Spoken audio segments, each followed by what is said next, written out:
My name is Milan Schulz, and I live in Switzerland. Originally, I was born in Czechoslovakia, and I left Czechoslovakia in 1968, and have been living in Switzerland ever since. How you come to Islam? I must say that for a long part of my life, I was a disbeliever. I didn't believe in God. I thought that there is a discrepancy between belief in science and something we can verify and what the religious books say. And I thought the religious books say one thing and science says the opposite, so I say I believe with what I see with my eyes. I believe in science and I cannot believe in God. But then I have come to the conclusion that all of the natural laws and all of the scientific laws fit together so perfectly in the universe that universe couldn't have happened by chance, that there must be a creator. So from one day to the next I suddenly concluded there must be God. There is a creator. I was not looking for a religion. When I discovered that there is a God, I thought, okay, there is God, there is me, and that's fine. I don't need anybody.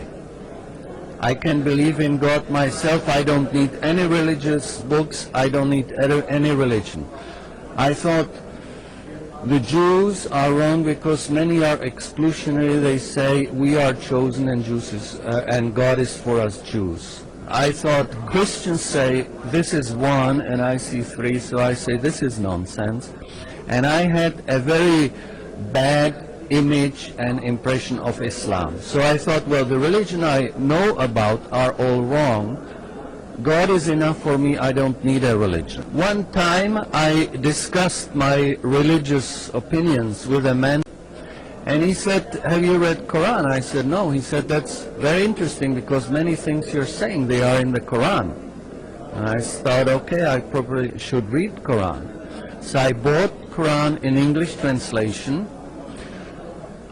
Didn't read it for about 3 years, and when finally I started reading it, I remember telling my wife, reading through the book, you know, this Muhammad, he must have been a very smart man. It is so logical, so easy, and there are no contradictions in it. But then as I was reading more, I suddenly saw some scientific facts, and I said, wait a minute, this was not known until 50 years ago. Muhammad couldn't know this, so Quran is not from Muhammad. Quran must be from God. So, since I believed in God already, and I believed suddenly that Quran is from God, I found out that I'm a Muslim. Well, there are a number of verses in the Quran that give us scientific facts. For example, just before reading the Quran, I was on a scuba diving vacation, diving under the sea. And I knew that when you go under the sea, as the various wavelengths of light, they come in different colors. As you descend, the wavelength suddenly disappears and it becomes darker and darker and darker. And these are very clear distinctions.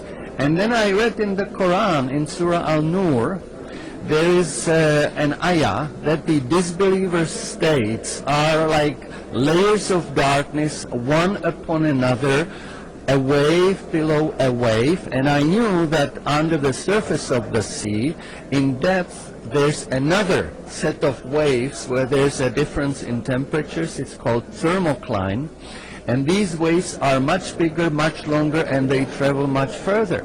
But this was not known until only a few decades ago. So I knew this must come from somebody who knew that 1400 years ago, and I knew this was God and not Muhammad.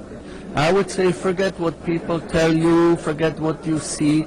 Read the Quran and think about it. Do not only recite the Quran, but think about what it is and ask God to give you understanding. And God guides. God didn't die 1400 years ago. He's with you. He's closer to you than the vein in your neck, and if you ask for understanding, He will give it to you, and that is all you need. The truth comes only from God.